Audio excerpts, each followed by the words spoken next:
우리 개인 투자자분들이 비트코인을 갖고 계신 분들도 꽤 많지만 이제 알트코인. 이 알트코인도 곧 이제 강세가 온다 이런 얘기 많은데 알트코인에 대해서 어떻게 보세요?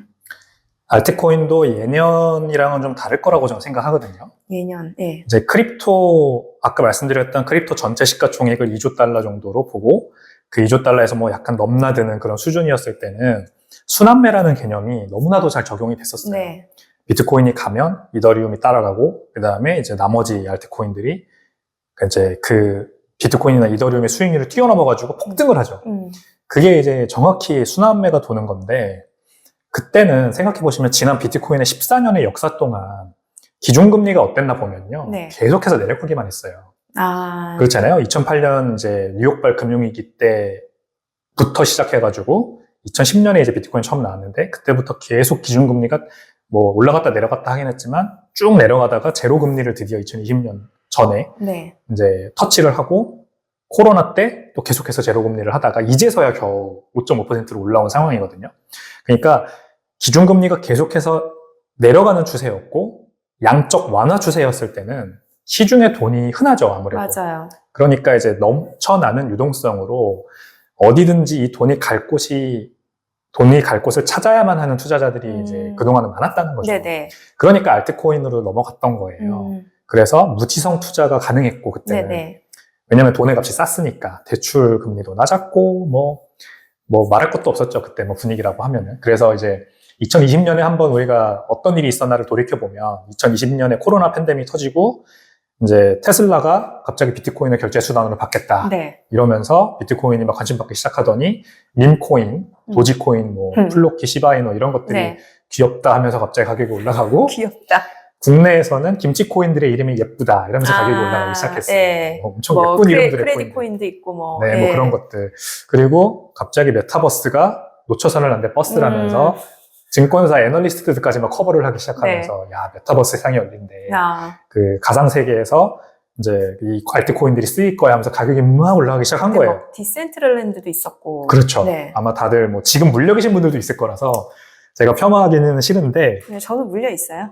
사실상 그래서 지금 그때는 그런 것들이 다 투자가 가능했던 시절이에요. 그러니까 VC 벤처 캐피탈들이나 뭐 PE나 아니면은 뭐 기관 투자자들까지도 그런 것들을 바라볼 수가 있었죠. 네. LP들이 되게 그 펀드들의 돈을 대주는 사람들 말하는 겁니다. LP들은 이 LP들이 굉장히 자애롭고 돈의 값이 싸니까 돈이 유동성이 풍부하니까 뭐 위험한 데 들어가도 돼라고 굉장히 이제 풀어줬다면 지금은 그렇지 않죠.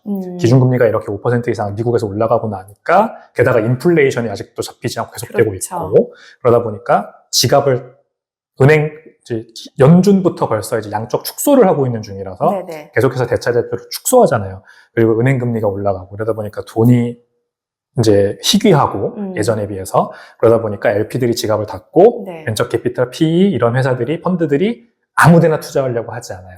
어디에 투자하려고 하냐? 영업이익이 잘 나고 있는 회사 네. 수년 안에 브레이크 이븐을 해서 내가 드디어 이 회사가 자립적으로 생존할 수 있는 회사 그래서 몇 년 후에는 엑싯을 할 수 있는 곳에만 선별적으로 투자를 하죠. 뭔가 옥석가리기를 한다는 거네요. 네, 네. 옥석가리기가 굉장히 심하고 2023년부터 지금 계속 그래왔어요. 지금까지도.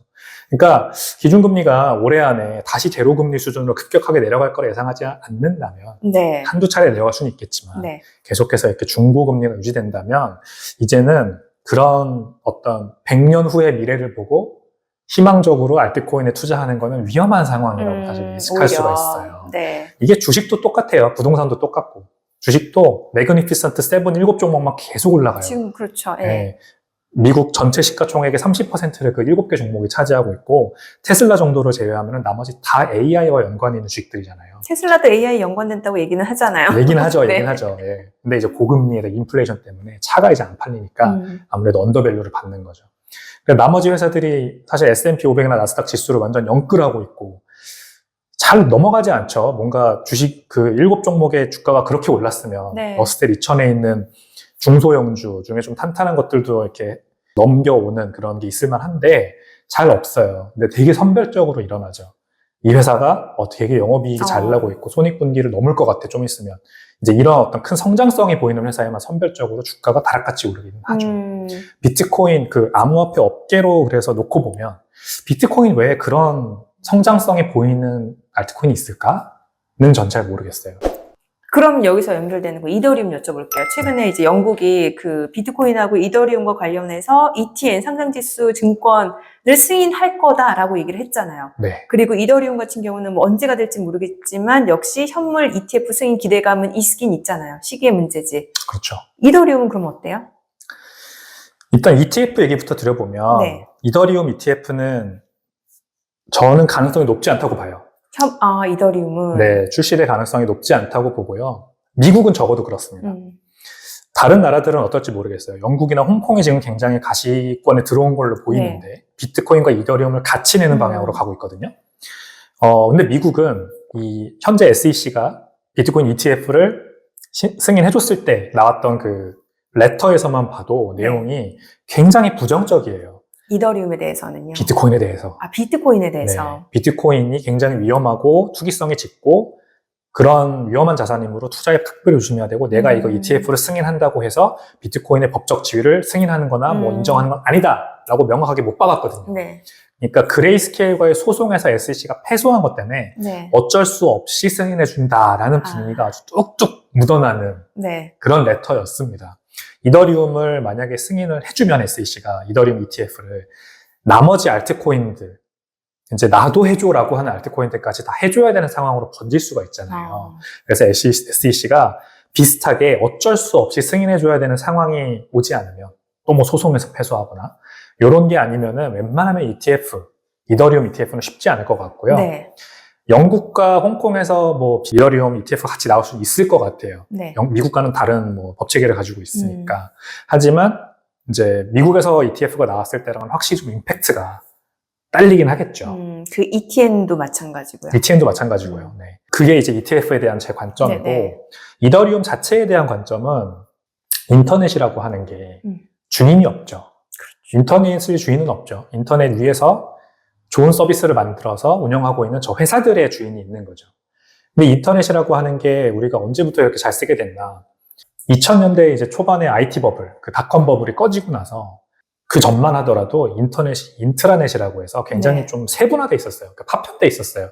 인터넷이라는 걸 우리가 컴퓨터를 통해서 딱 접속하면은 다른 사람들과 바로 연결되는 게 아니라 표준이 달라가지고 그 표준을 맞추는 작업을 먼저 해야만 했거든요. 근데 그게 하나로 합쳐진 게 이제 2000년 닷컴 버블 때 이제 그 바로 직전에 그렇게 합쳐진 겁니다.